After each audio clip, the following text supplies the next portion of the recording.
નમસ્કાર દર્શક મિત્રો, હું છું એડવોકેટ સોનલ બારિયા. આપ સર્વનું સ્વાગત છે મારી ચેનલ લીગલ વિજ્ઞાનમાં. દર્શક મિત્રો, સરકારશ્રીના મહેસૂલ વિભાગ દ્વારા લેન્ડ ગ્રેબિંગને લઈને એક નવો પરિપત્ર જાહેર કરવામાં આવ્યો છે. તો ચાલો જાણીએ કે આ જે નવો પરિપત્ર છે તેની અંદર કઈ બાબતોનો સમાવેશ કરવામાં આવ્યો છે. તો દર્શક મિત્રો,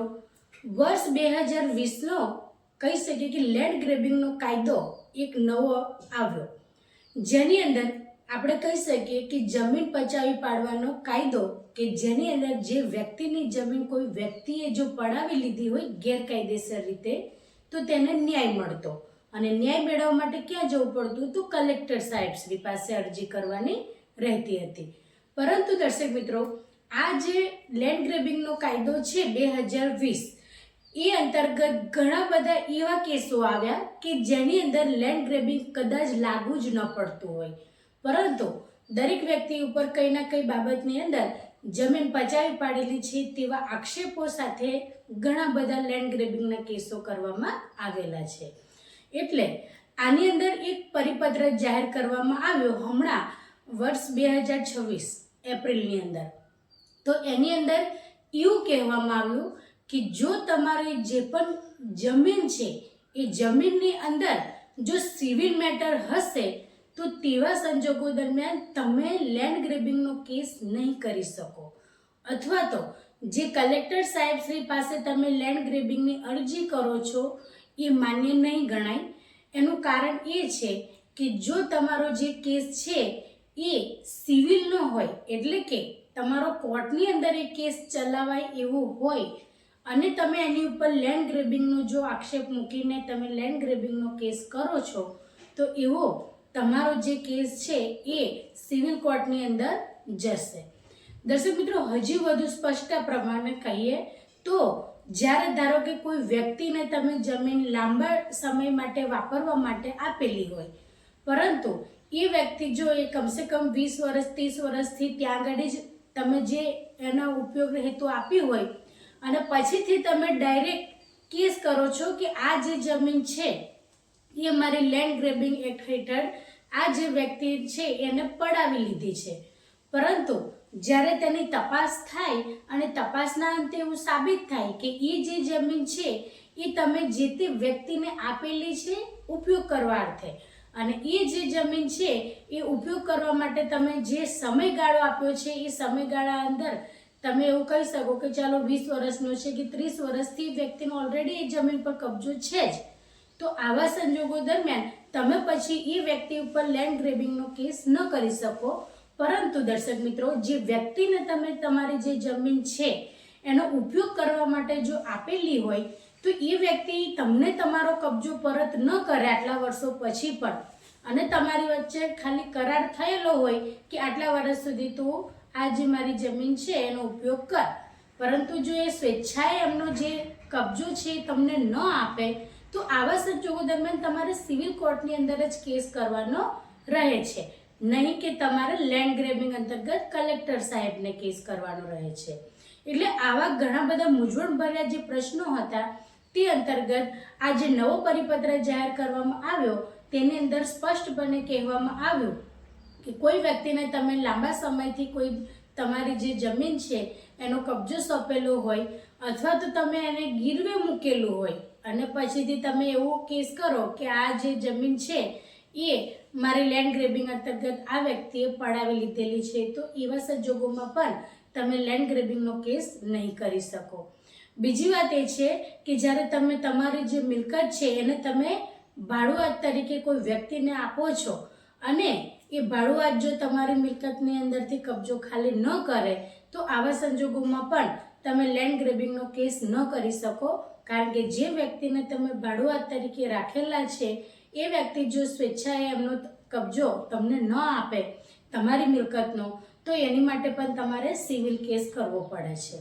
એટલે આવા બધા જે સંજોગો છે એની અંદર સ્પષ્ટતા કરવામાં આવી છે કે કેવા સંજોગોમાં તમારે લેન્ડ ગ્રેબિંગનો કેસ ન કરી શકાય અને સિવિલ કેસ તમારે કરવો જોઈએ. બીજી વાત એ છે કે જ્યારે તમે લેન્ડ ગ્રેબિંગનો કેસ કરો છો તેવા સંજોગો દરમિયાન સ્પષ્ટપણે બાહેધરી પત્ર પણ આપવાનો રહેશે. આ જે નવો પરિપત્ર આવ્યો છે 2026નો, ત્યાર પછી તમે જ્યારે લેન્ડ ગ્રેબિંગનો કેસ કરો છો ત્યારે સ્પષ્ટપણે બાહેધરી આપવાની છે કે જે મિલકત માટે કે જે જમીન માટે તમે લેન્ડ ગ્રેબિંગનો કેસ કરી રહ્યા છો એ જે મિલકત છે એનો કોઈ પણ પ્રકારનો સિવિલ મેટર છે નહીં, કોઈ પણ પ્રકારનો સિવિલ પડતર કેસ છે નહીં, કોર્ટની અંદર ચાલુ નથી અથવા એની પર નથી રિવિઝન થઈ રહ્યું કે નથી કોર્ટની અંદર કેસ ચાલુ. માત્ર ને માત્ર અમે પહેલીવાર આ લેન્ડ ગ્રેબિંગનો કેસ એ કલેક્ટર કચેરીમાં કરી રહ્યા છે. એ રીતનું તમારે બાહેધરી પત્ર પણ આપવાનો રહેશે. તમે બાહેધરી પત્ર આપશો ત્યાર પછી પણ જો તપાસ થશે દર્શક મિત્રો, તો તપાસની અંદર જો એવું જાણવા મળશે કે આ કેસને સિવિલ કોર્ટની અંદર ટ્રાન્સફર કરાયો છે, આ કેસ લેન્ડ ગ્રેબિંગની અંદર નથી આવતો, તો એવા સંજોગો દરમિયાન દર્શક મિત્રો તમારો જે કેસ છે એ તમારે સિવિલ કોર્ટની અંદર રજૂ કરવાનો રહેશે. ત્યાર પછી બીજી વાત એ છે દર્શક મિત્રો કે જો તમારો કેસ કદાચ સિવિલ કોર્ટની અંદર ચાલી ગયો છે અને ફાઇનલ ચુકાદો પણ આવી ગયો છે, ત્યાર પછી જો તમે લેન્ડ ગ્રેબિંગનો કેસ કરો છો તો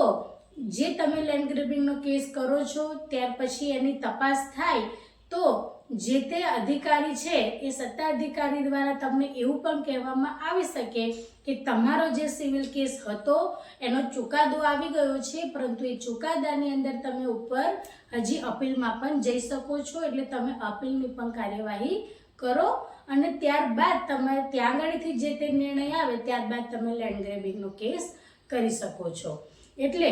જે પણ મિલકતની અંદર આપણે કહી શકીએ કે કોર્ટની અંદર કેસ પડતર હોય અથવા કેસનો ચુકાદો આવી ગયો હોય અથવા કેસ રિવિઝન પર હોય અથવા કેસ અપીલમાં ગયો હોય, તો આવી જે પણ પ્રક્રિયા છે એ ચાલુ પ્રક્રિયા દરમિયાન તમે ડાયરેક્ટ લેન્ડ ગ્રેબિંગનો કેસ કરી શકો નહીં. જ્યાં સુધી તમારો ફાઇનલ નિર્ણય કોર્ટની અંદરથી આવી ગયા બાદ જ તમે લેન્ડ ગ્રેબિંગના કેસની અંદર આગળ વધી શકો છો. કોર્ટની અંદરથી ચુકાદો આવી ગયો ત્યાર પછી તમે રિવિઝનમાં ગયા કે પછી તમે અપીલમાં ગયા, તો અપીલમાંથી પણ તમારો જે નિર્ણય નીચલી કોર્ટમાંથી આવ્યો હોય એ જ નિર્ણય જો ઉપલી કોર્ટમાંથી પણ આવે અને પછી ત્યાં આગળથી તમારો ફાઇનલ જે તે નિર્ણય આવી જાય ત્યારબાદ તમે લેન્ડ ગ્રેબિંગની અંદર કેસ કરી શકો છો. એટલે જે મિલકત માટે સ્પષ્ટતા કરવામાં આવી છે કે તમને પણ કદાચ એવો ખ્યાલ ના હોય કે આની મેં હું લેન્ડ ગ્રેબિંગનો કેસ કરું કે સિવિલ કોર્ટમાં કરું, એટલા માટે આપણને ક્યારેક ખ્યાલ નથી હોતો કે આની માટે મારે હવે ક્યાં જવું. એટલે જે નવો પરિપત્ર જાહેર કર્યો છે એની અંદર સ્પષ્ટતા કરવામાં આવી છે કે જ્યારે તમે પોતે કોઈ વ્યક્તિને લાંબા સમયથી તમારી મિલકતનો કબજો સોંપ્યો હોય અને જો એ વ્યક્તિ સ્વેચ્છાએ તમને કબજો પરત ન કરે તો તેવા સંજોગો દરમિયાન તમે જો સિવિલ કેસ લાગતો હશે તો સિવિલની અંદર જ જવાનું રહે છે. અને જો સિવિલ કેસ એની અંદર ન લાગતો હોય અને જે તે તમે હકીકત જણાવી છે એ હકીકત સાબિત થાય કે ખરેખરમાં વ્યક્તિએ જમીન પડાવી લીધી છે કે તમારી મિલકતનો કબજો પડાવી લીધો છે ગેરકાયદેસર રીતે અને એ સિવિલ રાહે નહીં પરંતુ લેન્ડ ગ્રેબિંગ એક્ટ લાગુ પડે છે, તો ચોક્કસપણે તમારે જે પણ મિલકત છે એની અંદર લેન્ડ ગ્રેબિંગનો કેસ લાગુ કરવાથી તપાસના અંતે તમને કબજો પરત કરાવવામાં આવશે. તો દર્શક મિત્રો, આ જ રીતના ઇન્ફોર્મેટિવ વિડીયો હું મારા ચેનલના માધ્યમથી તમારી સમક્ષ રજૂ કરતી રહું છું. જો તમને વિડીયો સારો લાગ્યો હોય તો તેને લાઈક કરજો, શેર કરજો અને ચેનલને સબસ્ક્રાઈબ કરજો. જય હિન્દ, જય ભારત.